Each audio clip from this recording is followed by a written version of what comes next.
I have known the speaker for a very long time. Having started my elected career in San Francisco, she has always been who she is today, a fighter for working people and a voice for those who must be seen and known and to whom all deserve the kind of dignity that God intended. Thank you. Chairwoman Joyce Beatty and I will call you still my colleagues at the Congressional Black Caucus. Thank you all for your leadership. And to the King family, Martin Luther King III, Dexter Scott King, and Bernice King, for their commitment to carry on the legacy of their family, multi-generational legacy. And to everyone here today, thank you. There are so many leaders who are here. And as we all know, this monument has, in many ways, been distinguished from almost every other monument, in fact, every other monument along this beautiful tidal basin. Because this monument, for most of us here, is dedicated to a man who lived among us. Many of us were alive when Dr. King lived. This monument, whatever your age, is dedicated to a man whose voice we can still hear, whose words still echo, not only across this city, but throughout our country and our world. Dr. Reverend Martin Luther King Jr. was a prophet. He was a prophet in that he saw the present exactly as it was, being clear-eyed, and he saw the future as it could be. And he pushed our nation toward that future. And it's important to remember, Dr. King pushed even as on a daily basis his character was being maligned. He pushed even as his family on a daily basis was being threatened. He pushed even as his very life was in jeopardy. And toward what would be the end of that short life, he pushed even harder, drawing a straight line between racial injustice and economic injustice, demanding more for Black people, for people of color, for working people, for all people. And it may not sound radical now, it was radical then.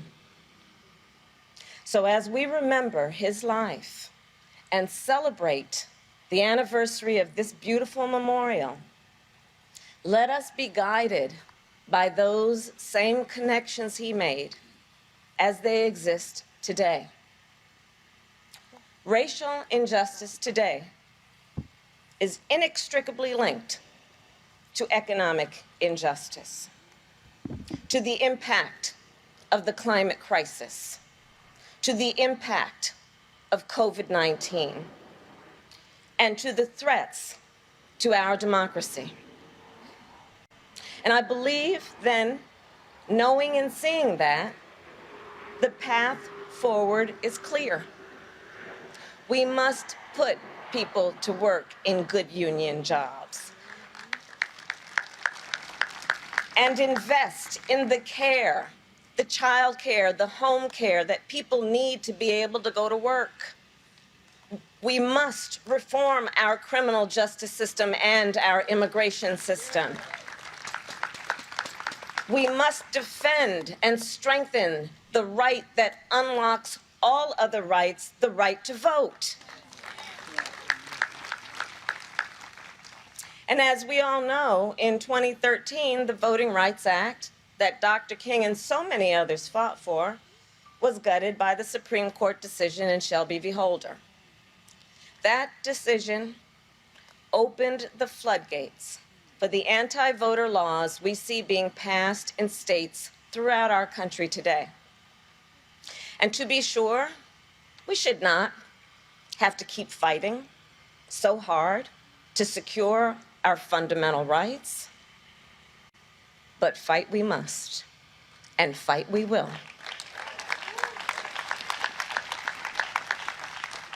So right now there are two bills in front of the United States Congress that would help to restore the Voting Rights Act and strengthen the right to vote for all Americans. The Freedom to Vote Act and the John Lewis Voting Rights Advancement Act. These two bills are among the broadest efforts to protect and strengthen the right to vote since Dr. King died.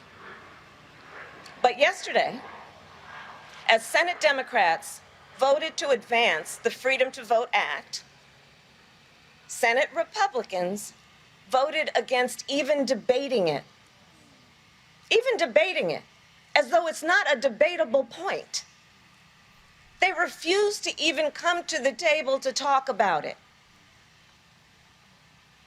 Well, today, I am reminded of the words, we all are, the many words we've heard, including from our young leaders. The words of Dr. King's partner in that struggle, Coretta Scott King. And she said, and I will paraphrase, freedom is never really won. You earn it and you win it with every generation. With their sweat, with their tears, and with their blood. The leaders of the civil rights movement and the coalition they built won the Voting Rights Act. These were young men and women. After all, we remember Dr. King was only 39 years old when he died. And yet, they knew their power. They knew that there is real power when your cause is just. And they used then that power to push Democrats and Republicans to pass that landmark bill. So today, as a nation, we must summon our own power. As leaders, we must leverage our own power. And we all have a role to play. And the President and I are clear on ours. We are and must be unwavering in this fight. And we must use our voice to call out any effort to obstruct justice. And to call for justice everywhere.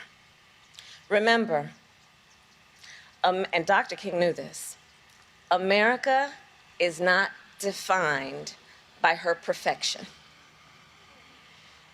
America is defined by our commitment to perfecting. And in our nation, that will forever be the work forward. As Dr. King did, we must keep believing a better future is possible. And as Dr. King did, we must keep pushing toward that future. So as I have the great honor of introducing our president, let me end today by recognizing the impact that this memorial has had. For 10 years, think about it, for a decade, visitors from all over the world have come to this very place. The words that are etched in these walls, now etched in their hearts and on their smartphones. The history that is told here because of this place is now part of their own. And I know that when they leave here, they do so determined to do their part to build a better future. So on behalf of our nation, on behalf of our world, thank you all for making this memorial possible. And now it is my great and distinct honor to introduce a phenomenal leader who was here when this memorial was first unveiled, a leader who I know, because I see it every day, draws so much inspiration and reminds so many of the work and the words of Dr. King, our President of the United States, Joe Biden.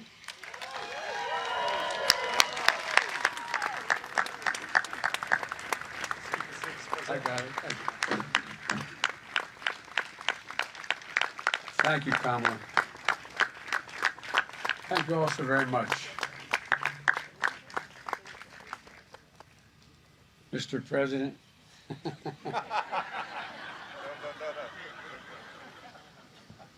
Harry, thank you for your stewardship. You know, here in the heart of the capital of the United States of America, the tensions and the heat of the nation are vividly on display. Dr. King stands determined and brave, looking out the promised land. Across the tidal basin stands another giant of our history, Thomas Jefferson, whose words declared the very idea of America, that we are all created equal, endowed by or created with certain inalienable rights. We all deserve to be treated equally throughout our lives.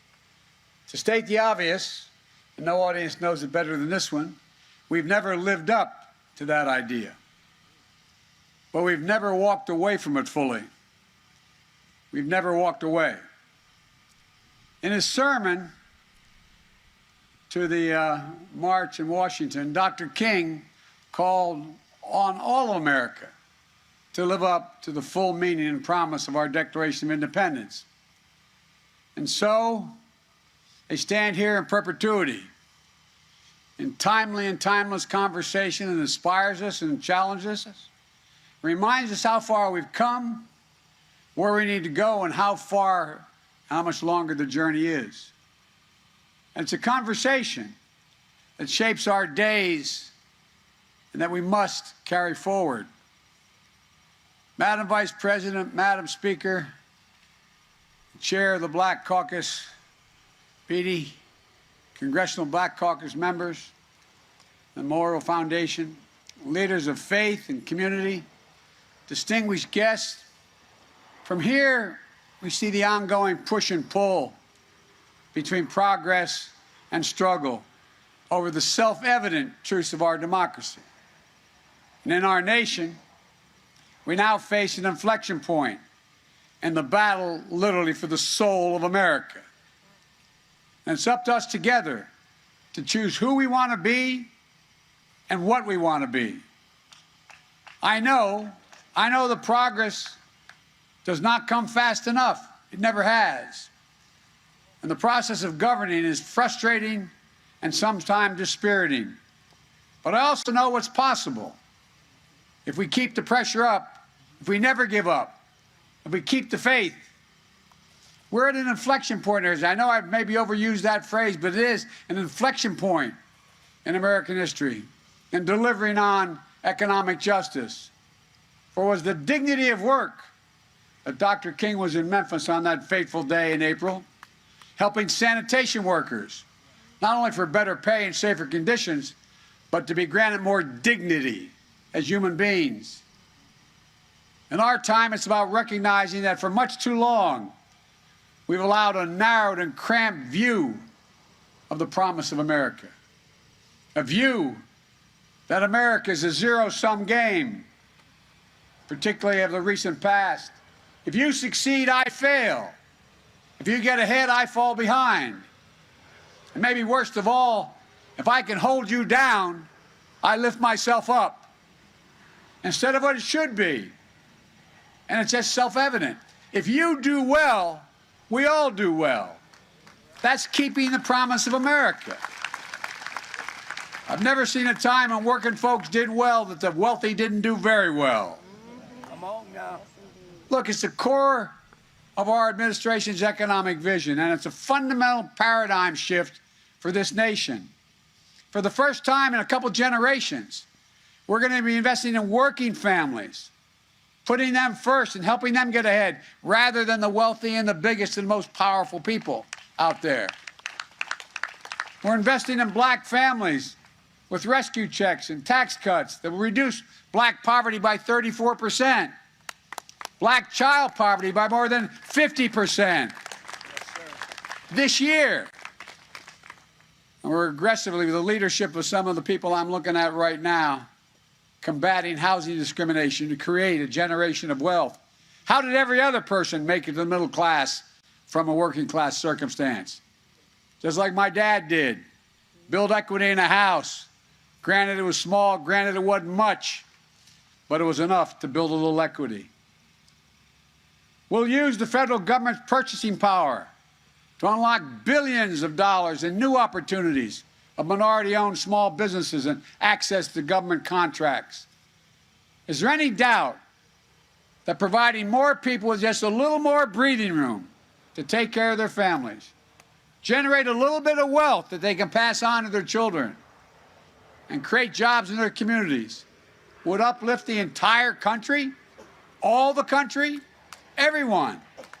And as the economy recovers, we are determined and focused on rebuilding it over the long run.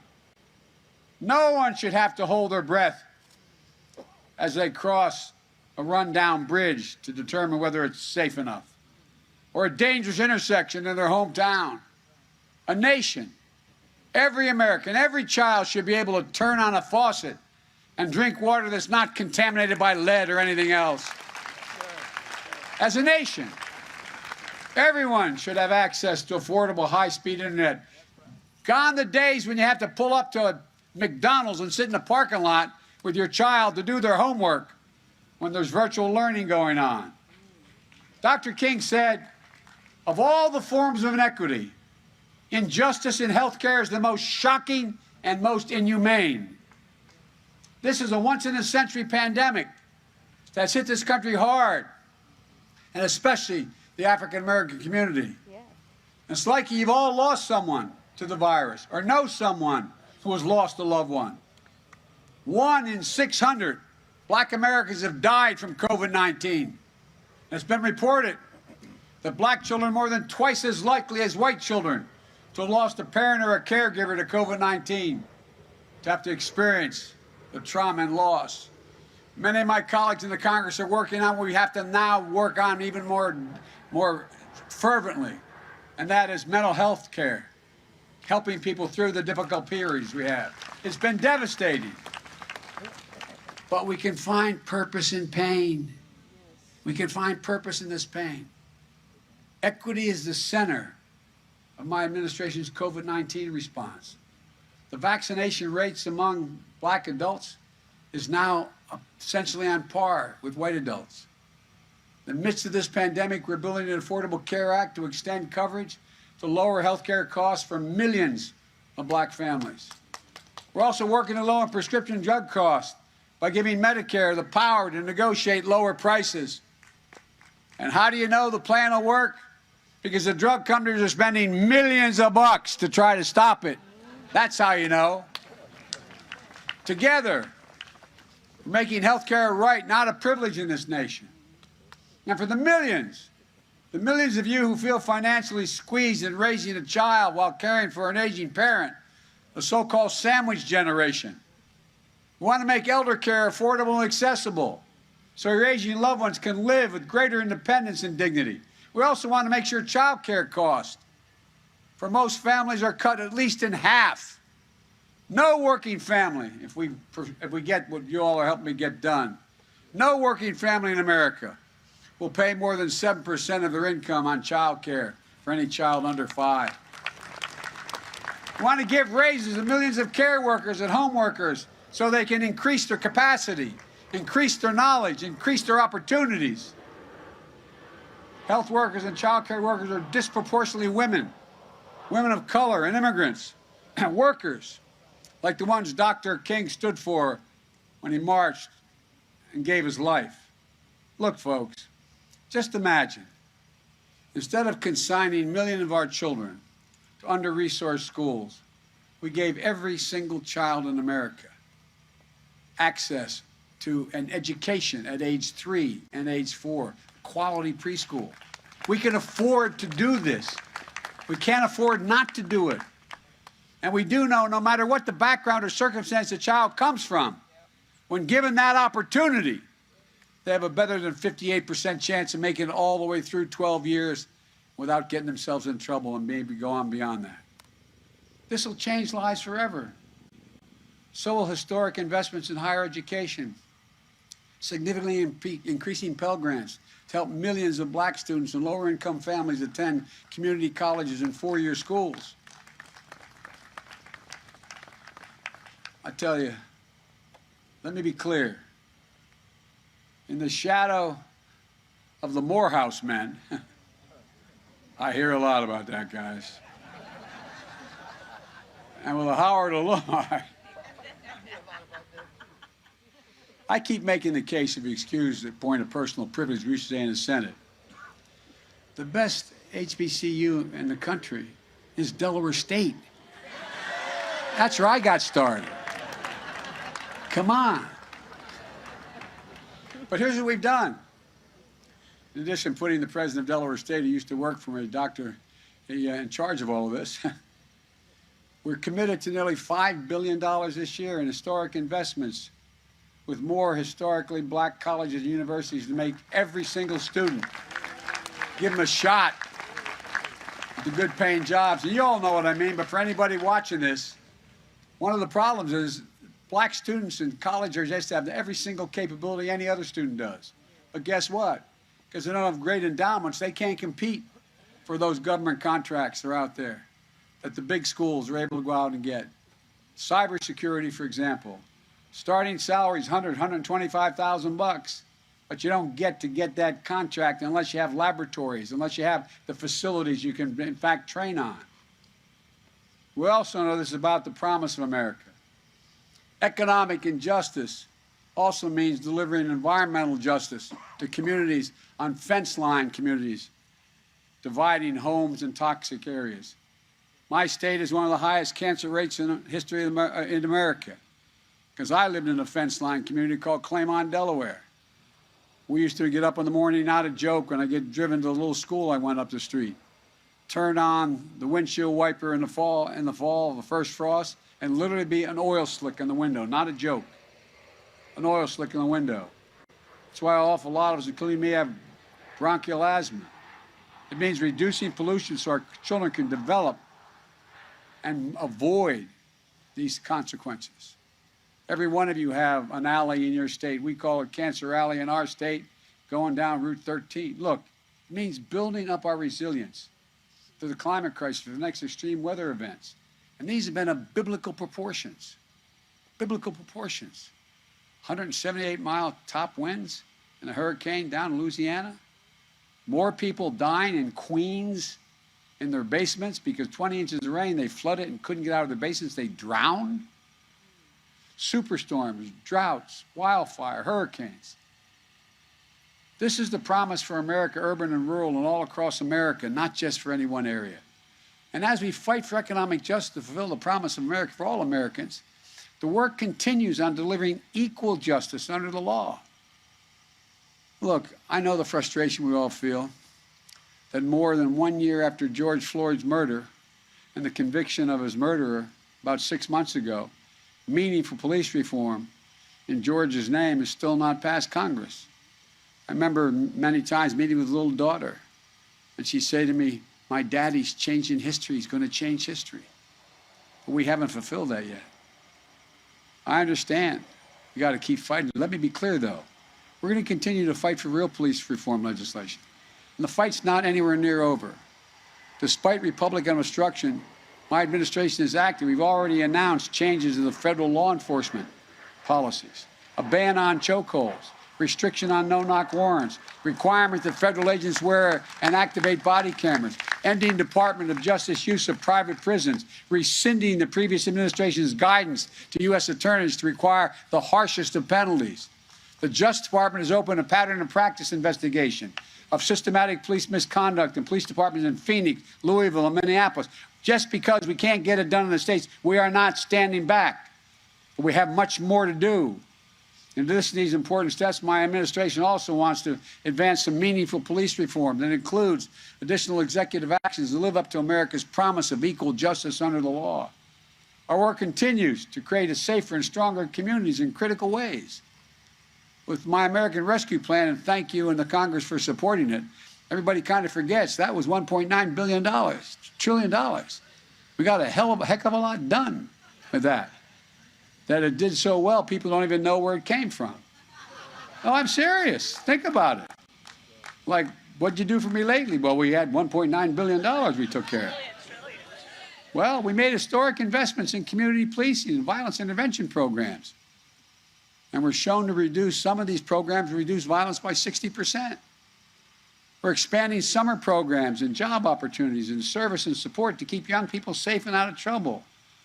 We're helping formerly incarcerated people successfully re-enter their communities. In the past, you get $25 and a bus ticket. You go back right into the bridge you just were there before.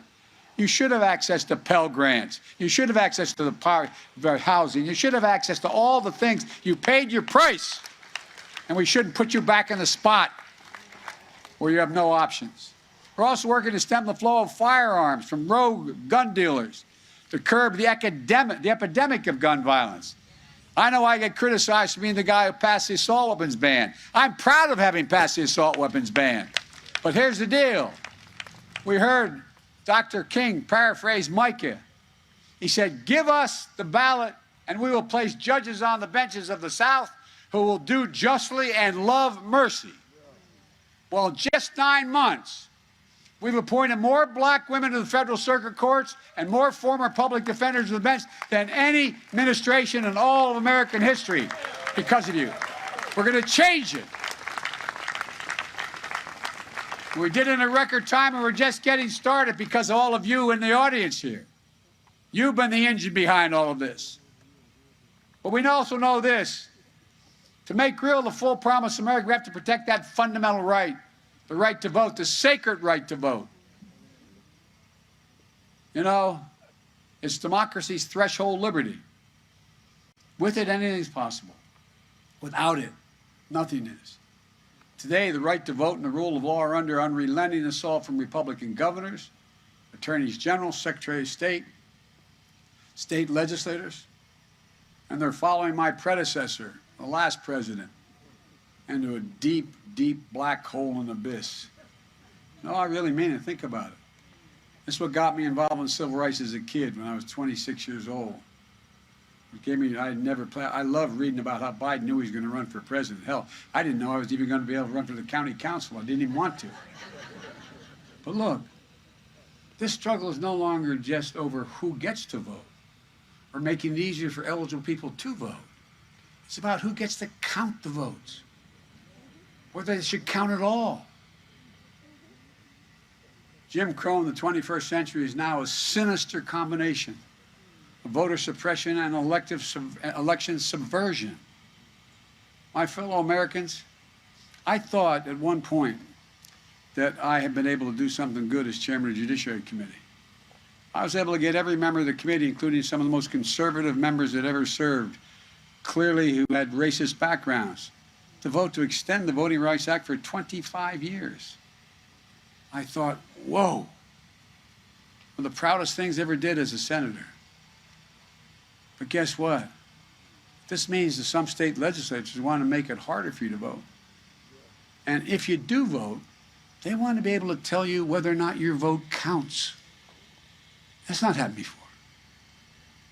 They want the ability to reject the final vote and ignore the will of the people. If their preferred candidate, black or white or Asian or Latino, doesn't matter if their candidate doesn't win. And they're targeting not just voters of color, as I said, but every voter who doesn't vote the way they want. I have to admit to you, have been as a senator my whole 36-year career involved in, I've worked with a lot of folks out here in civil rights issues. I thought, man, you can't turn this back, that you could defeat hate. I thought we could actually defeat hate. But the most un-American thing that any of us can imagine, the most undemocratic and the most unpatriotic, and yet sadly not unprecedented. Time and again we've witnessed threats to the right to vote in free and fair elections come to fruition. Each time we fought back. We've got to continue to fight back today. I want to thank Martin Luther King III for leading marches on voting rights during the anniversary of the March on Washington on August 28th. Vice President and I and our colleagues here have spent our careers doing this work. It's central to our administration. On the anniversary of Bloody Sunday, I directed each and every federal agency to promote access to voting, from each agency heeding that call. For example, the Department of Veterans Affairs, I asked them to make it easier for veterans and their families to register and to vote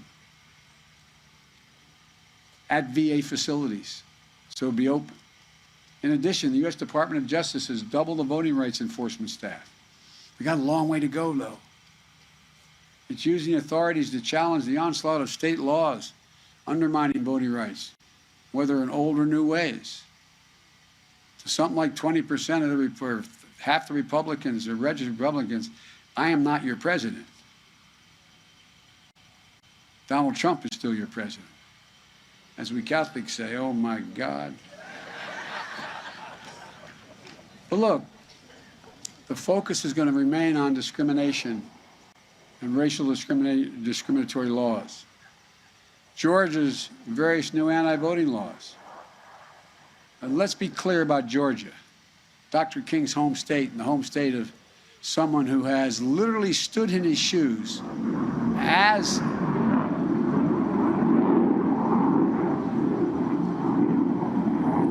I think some of you guys knew this was the next line was coming. That's why you had the Jets come out. Stood in his shoes as a Morehouse man. That's what I keep getting from Cedric. Oh, anyway. And as a preacher in the pulpit of Ebenezer, United States Senator Raphael Warnock, the first black senator in Georgia's history.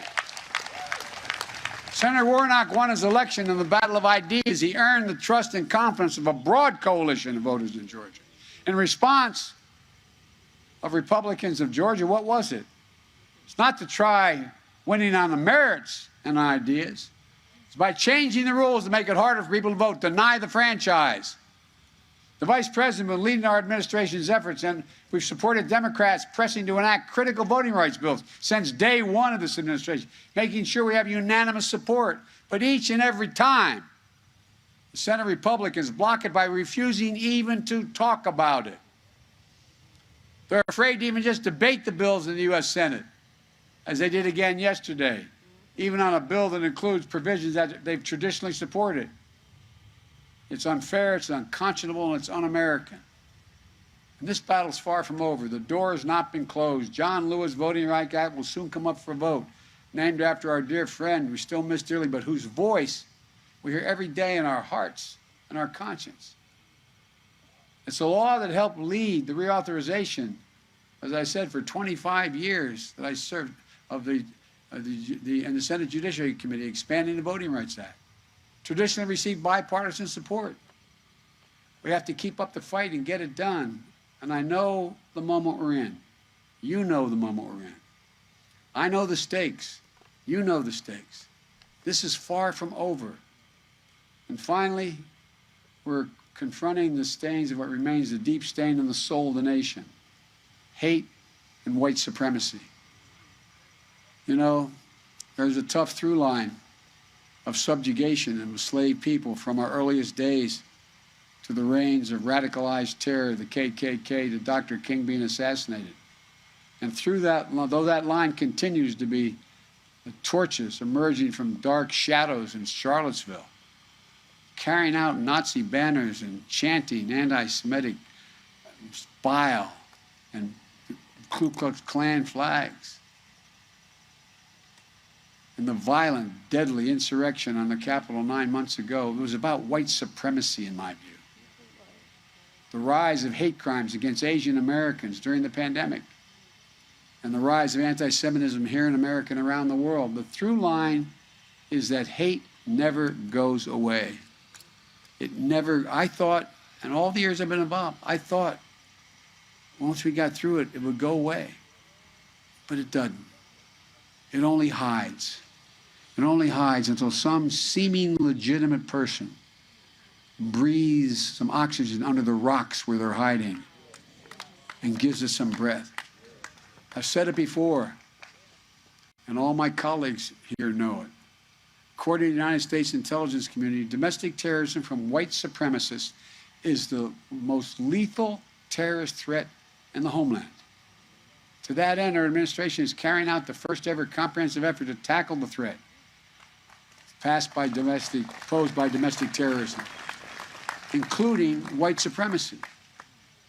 We're doing so by taking action to reduce online radicalism and recruitment to violence. We're also disrupting networks that inspire violence and domestic terrorists by providing resources to communities to build resilience. We cannot and must not give hate any safe harbor. Any safe harbor. My fellow Americans, standing here reminded of the goal of the Southern Christian Leadership Conference, which Dr. King led, and I quote, he said his goal was to, quote, redeem the soul of America. That's what's at stake here, the soul of America. And we know that it's not the work of a single day or a single administration or even a single generation. But here we stand with Dr. King to show out of struggle, there's progress. Out of despair, there's hope. From the promise of equality and opportunity, of jobs, justice, and freedom, we see Black excellence, American excellence, Black history as American history, and a defining source of the might of this nation. That's why we're here today, to renew our own courage in the shadow and the light on the shoulders of Dr. King, Coretta Scott King, and all those known and unknown who gave their whole souls to this work. The courage to confront wrong and to try to do right, the courage to heal the broken places of the nation, the courage to see America whole, to acknowledge where we fall short, to devote ourselves to the perfection of the Union that we love and we must protect.